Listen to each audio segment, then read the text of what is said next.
રાજકોટ ધોરાજીના પાટણવાવ ખાતે અજ્ઞાત જીવજંતુના આતંકથી આરોગ્ય વિભાગ દોડતું થયું. અજ્ઞાત ઝેરીલું જંતુ 5 વ્યક્તિને કરડ્યું હોવાનું ગામ લોકોનું કથન. ઝેરી અજ્ઞાત જંતુ કરડવાના બનાવને લઈ છેલ્લા 2 દિવસ થયા. તાલુકા હેલ્થ ઓફિસરની ટીમ રાજકોટ આરોગ્ય શાખા, પશુપાલન વિભાગ, ફોરેસ્ટ વિભાગ, એન્ટોમોલોજીસ્ટ વિભાગ, મેલેરિયા મચ્છરના નિષ્ણાંતની ટીમના ધામા પાટણવાવ ખાતે પહોંચ્યું છે અને ધામા નાખ્યા છે. રાજકોટ જિલ્લાના ધોરાજી તાલુકાના પાટણવાવમાં અજ્ઞાત જીવજંતુનો આતંક જોવા મળતા આરોગ્ય વિભાગ સતર્ક થયું છે. પાટણવાવ ગામે અજ્ઞાત ઝેરેલું જંતુ 5 વ્યક્તિને કરડ્યું હોવાનું ગામ લોકોનું કથન. તેમજ છેલ્લા 6 મહિનામાં 5 વ્યક્તિને કરડ્યું. તેમજ છેલ્લા અઠવાડિયામાં 2 વ્યક્તિને કરડ્યું. ઝેરી જંતુ જેમાં ગામના જ એક પ્રૌઢને રાજકોટ સરકારી હોસ્પિટલ સર્જરી વિભાગમાં કેસ કલ્ચર માટે મોકલ્યા છે. તેમજ છેલ્લા 3 દિવસ પહેલા જ જંતુ કરડવાને કારણે નીતિનભાઈ પેથાણી નામના એક પ્રૌઢનું મોત થયું. ગામ લોકોનો એવો દાવો છે. તેમજ 6 મહિના પહેલા પણ જંતુ કરડવાથી એક કેશુભાઈ નામના વૃદ્ધનું મોત નીપજ્યું હોવાનો ગામ લોકો હાલ દાવો કરી રહ્યા છે. ઝેરી અજ્ઞાત જંતુ કરડવાના બનાવને લઈ છેલ્લા 2 દિવસથી તાલુકા હેલ્થ ઓફિસરની ટીમ રાજકોટ આરોગ્ય શાખા, પશુપાલન વિભાગ, ફોરેસ્ટ વિભાગ, એન્ટોમોલોજીસ્ટ વિભાગ, મેલેરિયા મચ્છરના નિષ્ણાંતની ટીમના ધામા પાટણવાવ ખાતે જોવા મળી રહ્યા છે અને સર્વે હાથ ધરવામાં આવ્યો છે. આ સમગ્ર ઘટના પાટણવાવના પીરવડી વિસ્તારમાં જોવા મળી રહી છે. અઠવાડિયા બાદ રિપોર્ટ બાદ સમગ્ર વિગતો આવી શકે છે બહાર.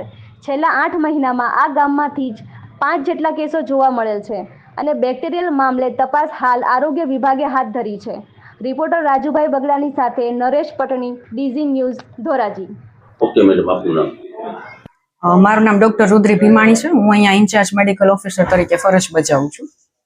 મેડમ, જે અત્યારે જે લોકોમાં જેસર છે, જે એવી જીવાત છે જે લોકોને કેટલા મોત થયા અને કેટલાઓને રાજકોટ દાખલ કરવામાં હવે આરોગ્ય ટીમ છે જે માટેનું શું કાર્યવાહી કરી?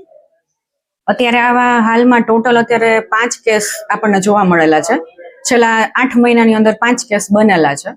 એમાં આરોગ્ય ટીમ દ્વારા 3 વખત સમસ્ત ગામમાં આપણે દવાનો છંટકાવ કરેલો છે, સ્પ્રેઇંગની કામગીરી કરેલી છે. પેશન્ટ અત્યારે એમાંથી એક જે પેશન્ટ છે જેમને આખા પગમાં અલ્સર છે એમને પીડીયુમાં રિફર કરેલું છે અને એમનું અત્યારે બેક્ટેરિયલ કલ્ચર માટેનો ટેસ્ટ ત્યાં કરવામાં આવેલ છે. કલ્ચર રિપોર્ટ અઠવાડિયાની અંદર આવશે, ત્યારબાદ આપણે નક્કી કરી શકીએ કે ખરેખર કોઈ બેક્ટેરિયલ ઇન્ફેક્શન છે તો ક્યાં બેક્ટેરિયાનું ઇન્ફેક્શન છે. કેટલા સમયથી આ છેલ્લા 8 મહિનાની અંદર ટોટલ 5 કેસ જોવા મળેલ છે. જાન્યુઆરી મહિનામાં 2 કેસ આવેલા હતા, ત્યારબાદ મે મહિનામાં 1 કેસ નોંધાયેલો હતો અને હમણાં છેલ્લા 10 દિવસ પહેલા 19 તારીખે છેલ્લો કેસ નોંધાયેલો. આટલો સમય થયો છતાં આરોગ્ય ખાતા દ્વારા કોઈ જાતની તપાસ કે કામગીરી કરવામાં નથી? આરોગ્યમાં જ્યારે પણ ભાઈ અહીંયા અમારી પાસે પેશન્ટ આવેલા હોય ત્યારે એમના ઉપર એમને અમે ટ્રીટમેન્ટ આપેલી જ હોય, લાઇન ઓફ ટ્રીટમેન્ટ. અને અમારા સુધી પણ આ સર્વે કર્યા બાદ ખબર પડી કે ભાઈ લોકોને આવી રીતે જીવાત કરડે છે અને એના પછી ત્યારબાદ આવું પગમાં કરડેલી હોય તો ત્યાં અલ્સર જોવા મળે છે અને ફટાફટ બેક્ટેરિયલ ઇન્ફેક્શન ફેલાય છે.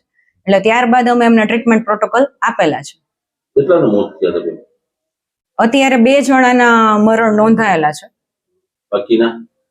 બાકીના અંડર ટ્રીટમેન્ટ છે.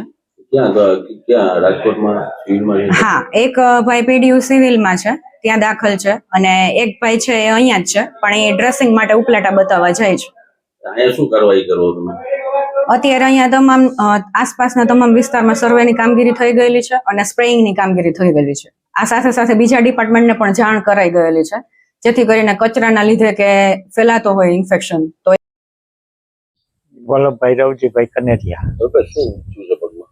યા પગમાં જીવડું કડી ગયું છે ને બીજે દિવસે તો હોજો આવી ગયો, પગ આખો ધફા જેવો થઈ ગયો.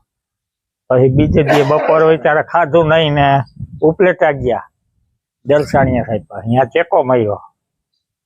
શું કહેશો તમારા બાજુ પાડોશી રાજકોટ? એને લઈ ગયા છે રાજકોટ. એ ડ્રેસિંગ 8-1.5 મહિના થયા કરાવે છે. પછી એવું ને એવા ચાંદા છે આખા પગમાં હાથ રોટી. શું છે શું વસ્તુ? એ કાંઈ ખબર જ નથી પડતી કોઈને શું છે. એ વચમાં મોત થયા હતા. વચમાં મોટા સામે કેશુ બાપાનું એને જીવડું કર્યું હતું, એને એ અહીંયા સુધી થઈ ગયું હતું, ગોઠણ સુધી. એ ગુજરી ગયા 2 દીમાં. અને એક ભાઈ એના કાકા બાપાના દીકરા એને જીવડું કર્યું હતું, એ ગુજરી ગયા. શું કેશો આરોગ્ય ખાતા આવે કે? આરોગ્ય ખાતા વાળા તો આ 2 દી પેલા આવ્યા હતા તે આ લખાણ કરી ગયા અને એ બાપાને રાજકોટ લઈ ગયા છે, એક બાપાને. મારું નામ વનિતાબેન કેશુભાઈ ભીમાણી, પાટણવાવ પીરવાડા ચોકમાં મેં રહી છે. પેલા આ જીવાતનું શું છે પાટણમાં? દેશ જ છે, બહાર લોકો ઘરના બહાર નથી નીકળી શકતા. બહાર એટલે જો આ જીવાતને હિસાબે બધાય બીક લાગે છે. નાના છોકરાઓને અમે ઘરમાં રાખીએ છીએ, કારણ કે આ મોટી ઉંમર છે આની, તો એટલે વાંધો નહીં. નાની ઉંમરના થાય તો કરવું અમારે હું, એટલે અમને ઈ બીકે હવે અમે તો છે ને કેવા મુંજાઈ બધાય ગયા છે, એની તો વાત જ પૂછોમાં. બધાય મુંજાઈ ગયા છે, નાના મોટા. હવે બહાર નીકળવું કે ના નીકળવું ને ક્યાંથી કઈડે છે ઈ અમને ખ્યાલ આવતો નથી. આમાં એક બાપા ઓફ થઈ ગયા, બીજા બાપાને પ્લાસ્ટિક સર્જરી કરાવી, એક 50 વર્ષનો ભાઈ છે એ 24 કલાકમાં ઓફ થઈ ગયો, ને અમારા બાપાને હાથર લગે અટાણે બધું કાઢી નાખ્યું છે. માના લોંદા હાડકા સીધા દેખાય છે. અટાણે સારવાર માટે સિવિલમાં લઈ ગયા છે રાજકોટ. ને આ બાપાને અહીંયા ડ્રેસિંગ કરવા કાયમી ઉપલેટા એક કાતરા લઈ જાય છે. એને અટાણે તકલીફ જેવું છે. શું કહેશો બેન? આરોગ્ય ખાતું શું કહે છે? આરોગ્ય ખાતા એમ કે છે કે હવે થઈ જશે, સારું થઈ જાય, અમે આ બધું કરાવશું, દવા છટાવે છે ને એવું કરે છે. પણ અમને તોય આમ હક નથી એમ કે કેદી આ થાય બધું નિકાલ આવે એમ. તમારી માંગ શું છે? અમારી માંગ છે કે તાત્કાલિક આ બધું સાફ સૂફ કરાવે ને તાત્કાલિક આનો કઈક ઉકેલ લે.